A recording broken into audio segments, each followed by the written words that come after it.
Hello there, people. Mary will be here with another video, and today we're here for something rather interesting on this channel.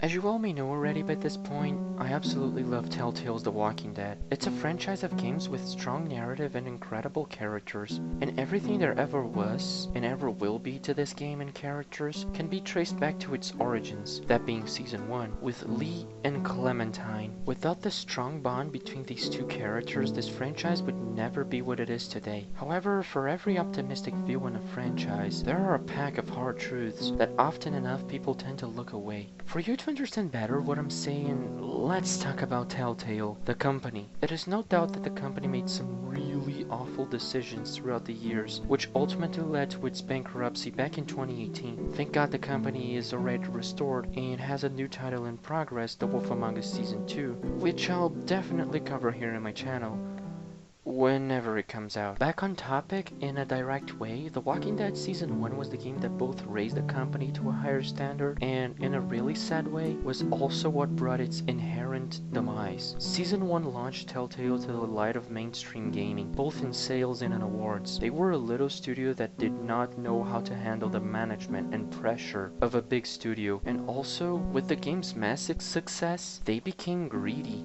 In this greediness, they started acquiring many titles from many franchises that were in the mainstream media at the time. Game of Thrones, Guardians of the Galaxy, Minecraft, Batman, even Stranger Things, which sadly never got the chance to be finished. Going back to the year 2016 specifically, which was probably one of the most problematics for the company, they were simultaneously working on Batman Season 1, The Walking Dead: A New Frontier, later episodes for Minecraft Story Mode, pre-production of Guardians of the Galaxy, and in the middle of all that, they made the champion for today's video, The Walking Dead Michonne. I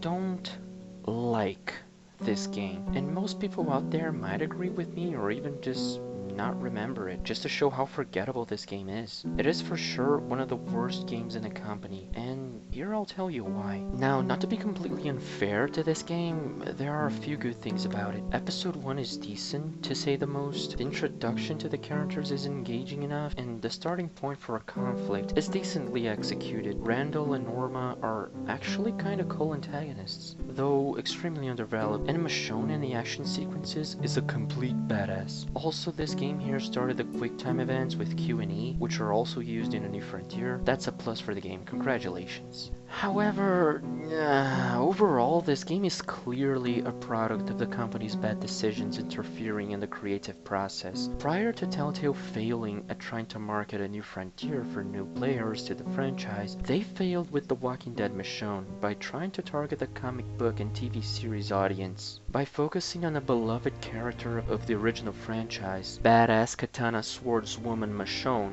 not getting in too deep about the history of the character, but just to let it clear that she's one of the greatest that Robert Kirkman has ever created in his work as a comic book writer, and is definitely one of the most memorable ever, both for the comics and the TV show. However, why?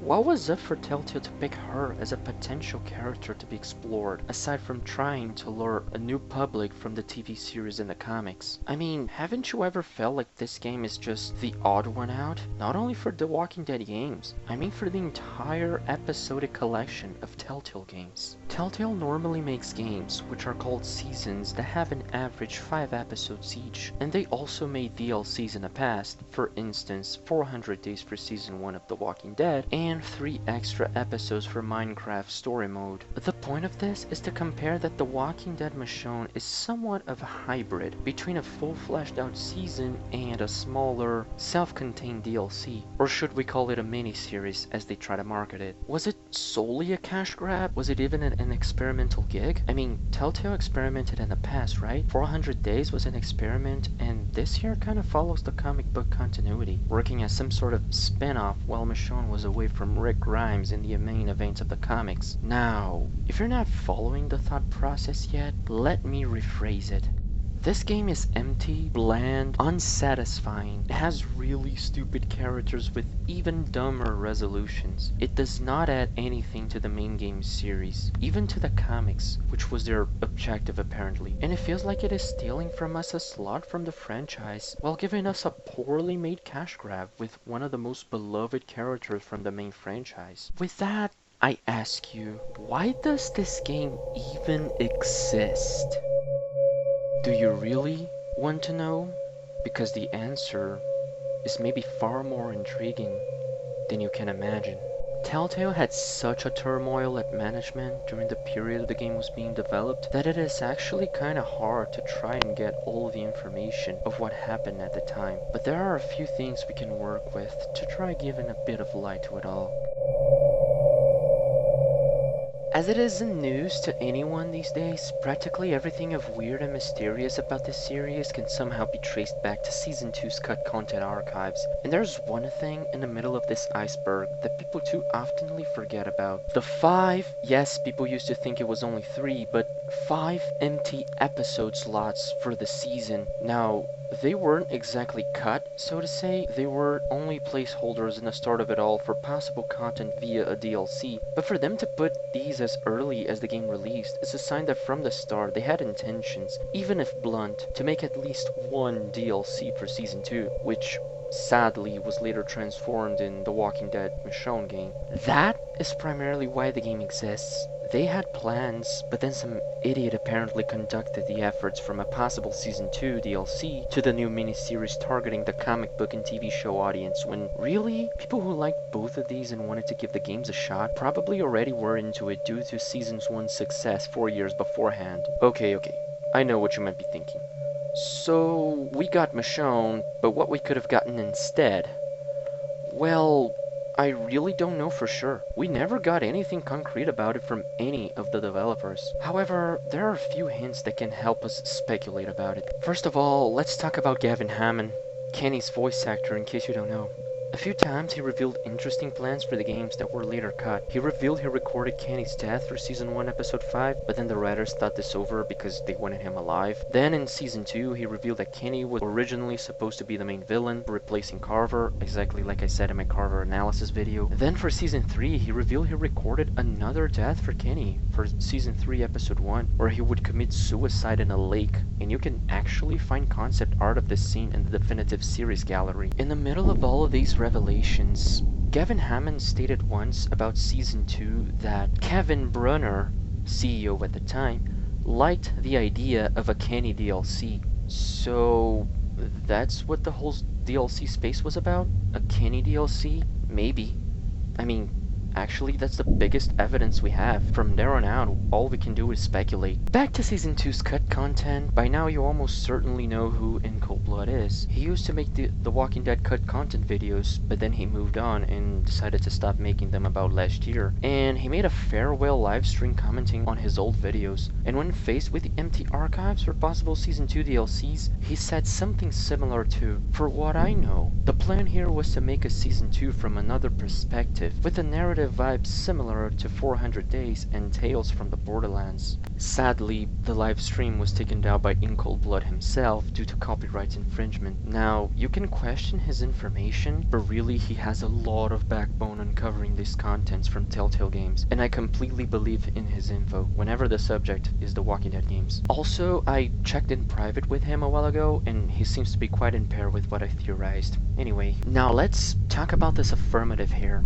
Season 2 from another perspective. Well, the Kenny idea that Gavin Hammon suggested seemed a really plausible thing, and it fits with the whole perspective thing, right? A DLC centered on Kenny, a really beloved character which would have explored his background between Season 1 and 2. How did he get out of Savannah? How did he meet Sarita on a restaurant she mentioned in Episode 2 and ended up with Walt and Matthew? Seems like a good hook for a story, right? However, thinking a bit more deeply about other things from Season 2 that could have been interesting to approach in a DLC, maybe an Arvo backstory with his sister and the group of Russians, which were really underdeveloped, I might add. Maybe even a story centering more on the 400 Days characters that were at House. How was their life there? How did the cabin group used to behave there? Did they survive the herd attack on episode 3? Or even completely new characters? Why not? Although the many possibilities for possible approaches, I think I might have figured it out.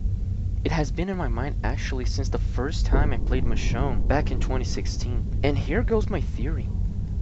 The Walking Dead Michonne was originally supposed to be a DLC for Season 2, centered on no one other than Christa herself. Wait a second. I can explain.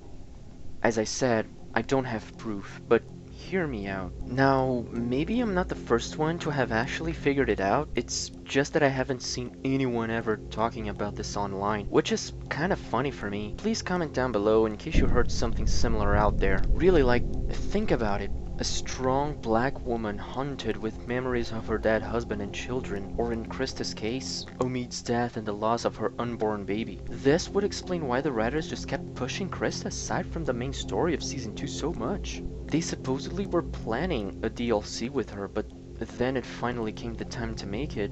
They just replaced it with Michonne's storyline. I really think that the DLC that they were originally planning was to put Christa as the protagonist of the story, showcasing the events from Season 2 from her point of view. How she survived the scavengers' attack, possibly being a part of the shootout in the river shore, and how she possibly survived that. Also, about this massacre, I might add that the similarity between the River Shore Massacre on Season 2 Episode 1 and the Ferry Massacre at Michonne's episode, both mysterious slaughters that were never fully clarified to players. So perhaps this here is another connection between these two? Maybe after that she would then make her own way to Wellington, as she was originally going to do, and it was maybe going to solve the biggest mystery of the series. Christa.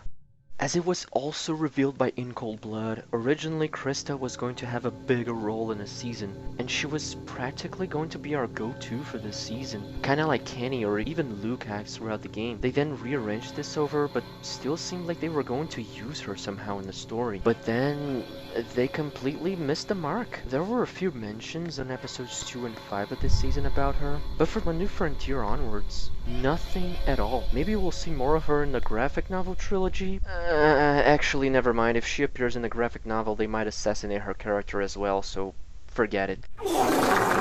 Whenever I look back at Christa and wonder where the hell is her, it's mainly because, in case you've never realized it, with her, there's a significant part of Clementine's character that's missing. Christa is the only person, aside of AJ, that Clem obligatory spends a lot of time with. About 20 months if you count from the moment they meet each other in Season 1 and the moment they part ways forever. That's more than Lee ever spent time with her in the motor inn and on their journey to Savannah, if you come to realize it. So it is actually unfair for Clem not to even remember about Christa when she fairly remembers people like Luke, Jane, and Javier. And I dare to say this even. They gave us 2 Lee flashbacks, one in Season 2 and the other in Season 4, but didn't even bother to approach Christa somehow. I feel like she's completely underrated, both by players, fans, and writers, and this made her to be ultimately forgotten. Now, you may even like The Walking Dead Michonne as a fun, adrenaline, action-packed adventure. I honestly think that this game would have been way better if they addressed the fact that Sam is a gigantic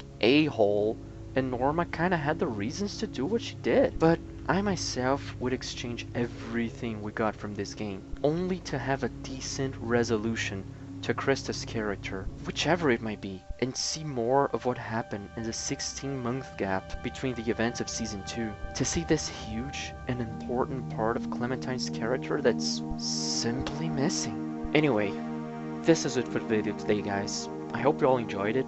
If you did, as always, don't forget to give the video a like and subscribe to the channel if you're new. I know I kinda took a long time to put this video here. I've been promising this video since my Carver video back in June, and only now I posted it. Again, I had a lot of things going on in my life, and I had to take a while to make this here. I'd like to thank you all a lot for 4K views plus on my Season 2 video, and for the 6K plus views in the Carver video, and also thank you a lot for the 350 plus subscribers. I appreciate you so much. For future plans for videos, I can't be that detailed due to spoilers, but it's probably gonna be about Season 2 again. Sorry, I really can't stop talking about this season, can I? Anyway, what do you think? Leave it down in the comments if you agree, disagree, if you have a point you'd like to correct, something else to add, or even if you have a suggestion for future videos. That's it then, people. Stay safe, peace to everyone, and see you when I see you.